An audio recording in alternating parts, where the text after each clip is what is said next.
ప్రియా చౌదరి గారు నమస్తే అండి. నమస్తే తల్లి. మేడం, ఎక్కడ చూసినా జీరో సైజు, సన్నగా ఉండాలి అని చాలా రకాల డైట్స్ చేస్తూ ఉన్నారు. తర్వాత చాలా కాంప్లికేషన్స్ వస్తూ ఉన్నాయి. అసలు జీరో సైజ్ అనేది అవసరమా? హెల్దీగా ఉండడం అంటే ఏంటి? ఇలా రకరకాల డైట్లు చేసి అనారోగ్యాల బారిన పడుతున్న వాళ్ళకి ఏం చెప్తారు? ఆరోగ్యంగా ఉండడం అనేది మనకు సంబంధించింది, చక్కటి ఆకృతితో ఉండడం అనేది కూడా మనకి సంబంధించింది. కానీ అందరూ నన్నే పొగడాలి అనుకొని తయారవడం అనేది పక్కవాడికి సమాజానికి సంబంధించింది. నువ్వు దేన్ని ఫాలో అవుతున్నావు ఫస్ట్. రెండో విషయం, జీరో సైజ్ అని చెప్పి మొదలుపెట్టింది ఎవరు? అడ్వర్టైజ్మెంట్స్. ఆ అడ్వర్టైజ్మెంట్స్లో తీసుకొని వచ్చి, అంటే జీరో సైజ్ ఉంటే తప్పితే నేను ఎవడో దేకడు, జీరో సైజ్ ఉంటే తప్పితే నువ్వు మనిషివే కాదు, అమ్మాయివే కాదు, నీకు అందమే లేదు అని చెప్పి మాట్లాడేటటువంటి వాళ్ళు చాలామంది ఉన్నారు. నేను నిజంగా చెప్తున్నాను, ఒక్కసారి పాత తరం హీరోయిన్లు తీయండి అమ్మా. వాళ్ళు ఏ రోజు బ్యూటీ పార్లర్లు తెలియవు వాళ్ళకి. ఓకే, ఆ తర్వాత అసలు వాళ్ళకి ఎలాంటి కృత్రిమమైనటువంటి డైటుల జోలికి వాళ్ళు వెళ్ళాలి. శుభ్రంగా వెన్న వేసుకుని, నెయ్యి వేసుకుని, చక్కగా స్వీట్లు తినుకుంటూ హ్యాపీగా ఉన్నారు. వాళ్ళ ఫేసులు ఇవాళ 80 ఏళ్ళు వచ్చినా వాళ్ళ ఫేసులు చూడండి ఎంత అందంగా ఉంటాయో, ఎంత గ్లో ఉంటుందో వాళ్ళ ఫేస్లో. ఓకే, అలాగే వాళ్ళని స్క్రీన్ మీద చూడండి, వాళ్ళ హావాభావాలతోటే జనాలను కట్టి పడేసేవాళ్ళు. వాళ్ళు ఇప్పుడు సావిత్రి గారినే తీసుకోండి, ఆవిడ ఎంత లావుగా ఉన్నా కూడా ఆవిడ ఎంత అందంగా ఉండేదండి, ఎంత చక్కగా ఉండేదండి. సావిత్రి లావు అయిపోయిందని ఎవరినైనా మాట్లాడమని చెప్పండి. అలాగే జమున గారు, తర్వాత తరంలో జమున గారు సన్నగా ఉన్నారు, అది వాస్తవమే. జమున గారు వచ్చిన తర్వాత కొద్దిగా సన్నగా ఉండాలి అనేటటువంటి ట్రెండ్ కొద్దిగా, ఆవిడ శరీరతత్వం అది, ఆవిడేం సినిమా కోసం సన్నగా అవ్వాలి. అవును, ఆవిడ శరీరతత్వం అది, ఆవిడ చక్కగా ఉన్నారు. ఆవిడ యొక్క దీనికి తగ్గట్టుగా ఆవిడ బాడీ ఉంది, ముఖవర్చస్సుకు తగ్గట్టుగా ఆవిడ బాడీ ఉంది. ఆవిడ లావుగా అయిపోతే ఎవరు చూడరు. సావిత్రి గారు సన్నగా అయితే ఎవరు చూడరు, జమున గారు లావుగా అయితే ఎవరు చూడరు. కానీ వాళ్ళిద్దరూ ఎంత అద్భుతంగా ఆ స్క్రీన్ మీద ఇద్దరు ఉన్నారంటే ఇంకా అసలు 2 కళ్ళు సరిపోవు చూడడానికి. వాళ్ళ అందము, జమున గారిని చూడండి, నిన్న మొన్నటి వరకు కూడా ఆవిడ ఉన్నారు. ఆవిడ చూస్తే కూడా ఆవిడ చెప్పేటటువంటి విషయాలు కానీ, ఆ ఫాలో అయినటువంటి సిచ్యుయేషన్స్ కానీ చూస్తే ఎంత ఆరోగ్యకరంగా ఉంటాయి. ఎవరికో మనం కనపడాలి, ఎవరితోనో పోటీ పడాలని నీ శరీరాన్ని నువ్వెందుకు హింసించుకుంటావు? ఇంకొక విషయం చెప్తున్నా, నేను మారాలి, నేను కరెక్ట్గా ఉండాలి. ఓవర్ వెయిట్ ఉన్న వాళ్ళు ఖచ్చితంగా డైట్ ఫాలో అవ్వండి, మీరు తగ్గండి. పర్ఫెక్ట్గా మీ శరీరానికి, మీ ఏజ్కి ఎంత బరువు ఉండాలో అంత బరువు ఆరోగ్యకరమైనటువంటి పద్ధతుల్లో మొదలు పెట్టండి. చాలామందిని చూస్తాను ప్రోటీన్ ఎక్కువ విపరీతంగా తాగుతూ ఉంటారు. ఒకళ్ళైతే నేను ఒకళ్ళ ఇంట్లో చూసి నేను ఆశ్చర్యపోయాను అనమాట. ఇంత పెద్ద ప్రోటీన్ మిల్క్ షేక్ డబ్బా చూసా. నేను ఒక్కసారి భయం వేసింది ఆ డబ్బాని చూస్తే. ఇంత ప్రోటీన్ బాడీలోకి వెళ్తుంది, ఇది శరీరం తట్టుకుంటుందా? ఎందుకంటే ఎక్కువ ప్రోటీన్స్ తీసుకున్నా కూడా శరీరం విపరీతమైనటువంటి ధోరణులకు వెళ్ళిపోతుంది మనకి. ఒకటి, ప్రోటీన్ ఎందుకు తీసుకుంటున్నారు అంటే కార్బ్స్ తగ్గిస్తున్నారు కాబట్టి ప్రోటీన్ తీసుకుంటున్నారు. అరే బ్యాలెన్స్గా తీసుకో. అసలు కరెక్ట్ డైట్ ఏంటో చెప్పమంటావా? నీ అమ్మమ్మ, మీ అమ్మ, మీ అమ్మమ్మ, మీ నానమ్మ, వాళ్ళ అమ్మ ఏం తిన్నారో అదే మన డైటు. గుర్తుపెట్టుకోండి. ఇంత డైట్ ఈ రోజు ఆయిల్స్ ఉండొద్దు, ఇంకోటి ఉండొద్దు, ఇంకొకటి ఉండొద్దు, ఇవన్నీ మాట్లాడుతున్నారు. నీ డిఎన్ఏ ఎక్కడి నుంచి పుట్టింది రాబాయ్? ఏ పదార్థం తిన్నావు నువ్వు, ఏ ప్లేస్లో నువ్వు ఉన్నావు నువ్వు, ఆ పదార్థమే నీ డిఎన్ఏకి సరిపోతుంది, అదే తినాలి. నీ అసలు నీకు బెస్ట్, నేను చెప్తున్నాను కదా ఇవాళ, best dietitian in our life ఎవరు అని అంటే మన మదర్. ఎందుకని అంటావేమో, చిన్నప్పటి నుంచి గోరుముద్దలు తిని పాలు బ్రెస్ట్ ఫీడింగ్ ఇచ్చిన దగ్గర నుంచి, చనుబాలు ఇచ్చిన దగ్గర నుంచి, నువ్వు ఇంకొకళ్ళ ఇంటికి గిల్లాలుగా వెళ్ళేంత వరకు నీకు గోరుముద్దలు తినిపించిన దగ్గర నుంచి, నీకు నాన్ వెజ్లో వండించిన దగ్గర నుంచి, నీ యొక్క మొత్తం బయోడేటా ఆవిడ దగ్గర ఉంటుంది. ఏముంటుంది?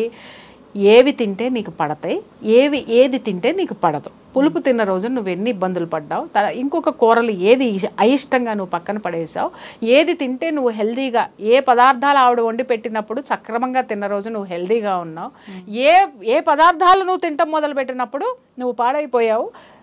మొత్తం బయోడేటా ఆవిడ దగ్గర ఉంటుంది. లిస్ట్ మొత్తం నీ జీవితానికి సంబంధించింది, మొత్తం నీ ఆరోగ్యానికి సంబంధించింది. ఏ టైంలో జ్వరం వచ్చింది, ఏ మెడిసిన్స్ వేసుకున్నావు, నువ్వు ఎలా కోలుకున్నావు, తర్వాత నువ్వు ఏ డైట్ తీసుకున్నావు. మదర్ని మించిన డైటీషియన్ ఈ ప్రపంచంలో ఎవరైనా ఉన్నారా? అవును. మనం అది వదిలేసేసి విపరీతంగా లావ్ అయ్యాము అవుతున్నాము అంటే గుర్తుపెట్టుకో, చిన్నప్పుడు అమ్మ పెట్టిన ఫుడ్ కంటే నువ్వు ఎక్సెస్ ఏం తింటున్నావు. ఈరోజు జంక్ ఫుడ్స్ వచ్చేసినాయి, అది మన జీవితంలోకి వచ్చేసినాయి, ఇంకొకటి వచ్చినాయి. ఒకప్పుడు మన ఫుడ్లో లేనటువంటివి ఈ రోజు నువ్వు ఎందుకు తీసుకుంటున్నావు? అది నీ ఫుడ్ కాదు, కానీ నువ్వు తీసుకుంటున్నావు కాబట్టి నీ శరీరంలో విపరీతమైన ఒబెసిటీ పెరిగిపోవడం, విపరీతంగా పొట్ట పెరగడము, ఒకప్పుడు మందు కొట్టడము అనంటే డ్రింక్ చేయటము అనంటే నామోషి. పెద్ద పెద్ద ఇళ్లలో కూడా చావుగొట్టి చెవులు మూసేవాళ్ళు, తెలియకుండా బయట ఎక్కడన్నా వన్స్ ఇన్ ఏ వైల్ పార్టీల్లో తాగి వచ్చేవాళ్ళు. ఈ రోజు ఇంట్లో ఓపెన్గా తండ్రుల ముందు, భార్యల ముందు, అక్క చెల్లెల ముందు, అందరి ముందు ఓపెన్గా బాటిల్ మూత ఓపెన్ చేసి అదేదో ఒక పెద్ద ఘనకార్యము డైలీ రొటీన్ అన్నట్టు తాగుతున్నారు. ఇవాళ చూడండి ఒక్కొక్కళ్ళ పొట్టలు ఎంతెంత ఉంటున్నాయి, మగవాళ్ళే. ఇంకా ఆడవాళ్ళ విషయాలు నేను చెప్పనే అక్కర్లేదు. ఎందుకు ఇంత ఒబెసిటీ వచ్చేస్తుంది? ఎందుకు ఆ పొట్టలో ఏమేస్తున్నావు నువ్వు? ఎందుకు పెరిగింది చెప్పు? నీకు అక్కర్లేని చెత్త మొత్తం దాంట్లో వేసావు. లిక్కర్ అనేది నీ జీవితానికి సంబంధించింది కాదు, నీ డైట్ కాదు, దాన్ని చేర్చావు. తర్వాత బయట ఫుడ్స్ స్విగ్గీ, జొమాటో, టమాటో ఇంకేవేవో ఉన్నాయి, వాటన్నిటిని వచ్చేసి నీ మెనూలోకి జాయిన్ చేసేసావు.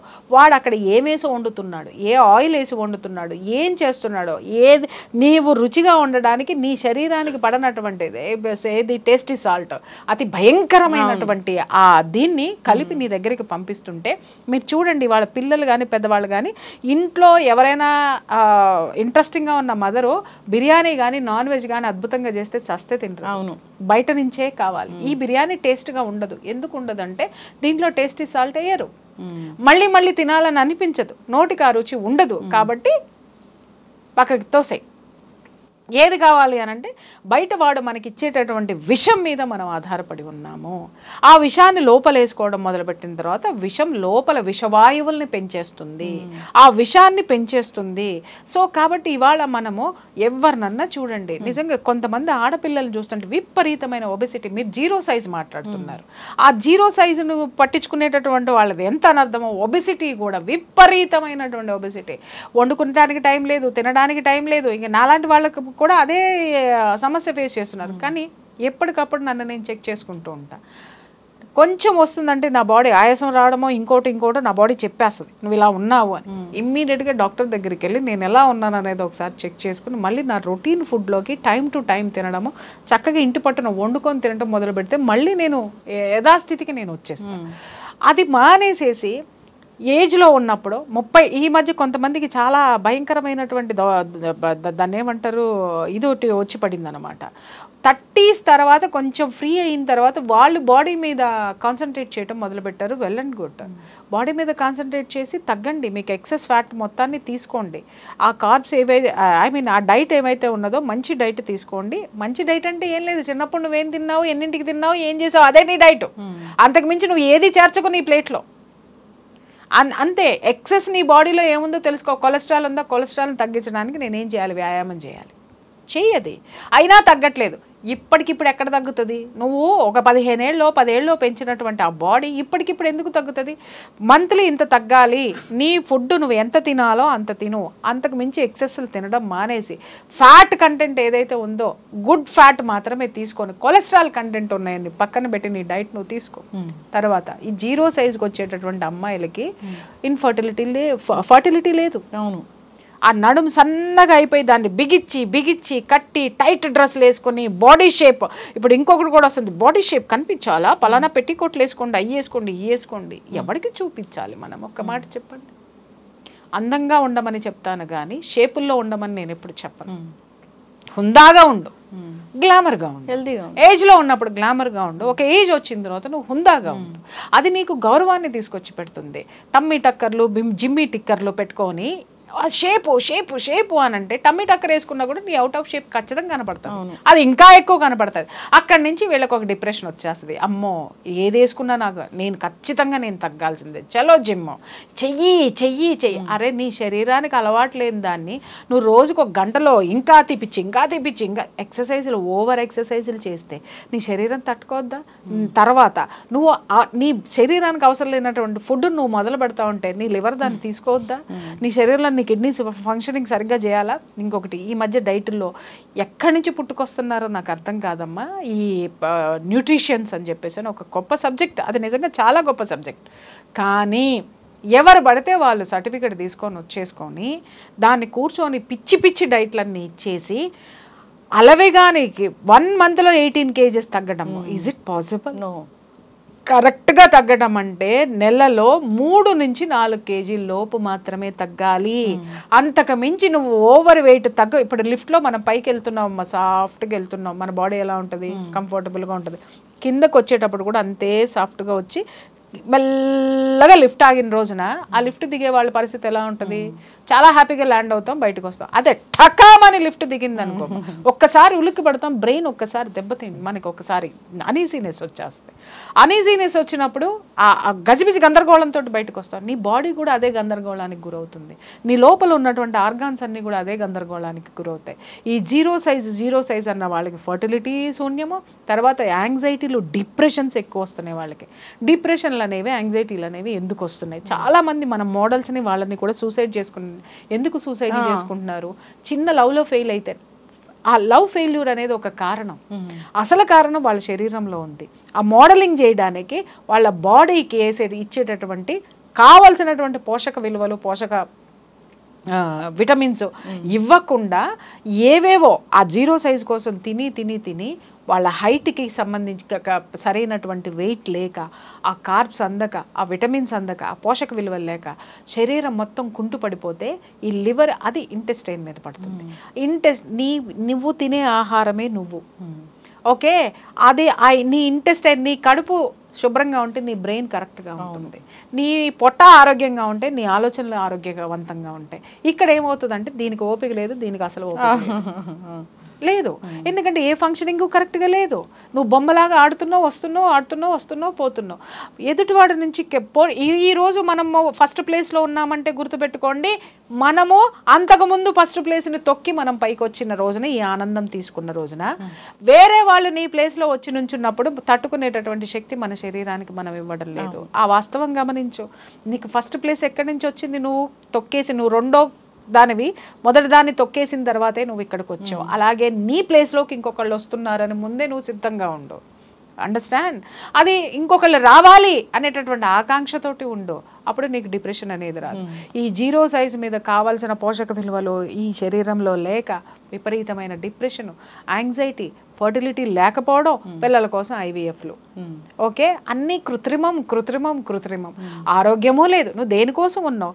ఎదుటివాడికి నువ్వు అందంగా కనపడాలి, అందరూ నన్ను పొగడాలి. నువ్వు డిప్రెషన్ తెచ్చుకున్న మూలను పడిన తర్వాత నీ మొహం ఒకసారి అద్దంలో చూసుకు పీకుపై ప్రేతకాలు వస్తుంది. నీకు ప్రేతకాలు వస్తుంది. అదే ఆరోగ్యవంతంగా తిను, చక్కగా ఉంటుంది. ఫేస్లో ఎంత గ్లో వస్తుంది. మంచిగా నెయ్యి వేసుకుంది, నువ్వు వెన్న వేసుకుంది, నువ్వు చక్కగా కారపొళ్ళు వేసుకుంది, నువ్వు పచ్చళ్ళు వేసుకుంది. నీ మధ్య కూడా ఊరగాయలు తినద్దు, అవి తినద్దు, ఇది తినద్దు. ఏం తినాలి? తిననివి మన ఆహారంలోకి ఎందుకు వచ్చి చేరినాయి అంటే మెయిన్ ఫ్యాట్ తినడం అనేది మానేసాం మనము. ఏ ఫ్యాటు? చిన్నప్పుడు మజ్జిగ నుంచి చిలికినటువంటి వెన్న ఏదైతే ఉందో అలా తీస్తూ మా నాన్నమ్మ ఇంత ముద్ద మా నోట్లో పెట్టేదన్నమాట. హ్యాపీగా దాన్ని తినుకుంటా. ఎందుకంటే ఆ టేస్ట్ కోసం చూసేవాళ్ళు అక్కడ. ఎప్పుడు నాన్నమ్మ ఎప్పుడు తీస్తావు. ఆ తర్వాత నెయ్యి.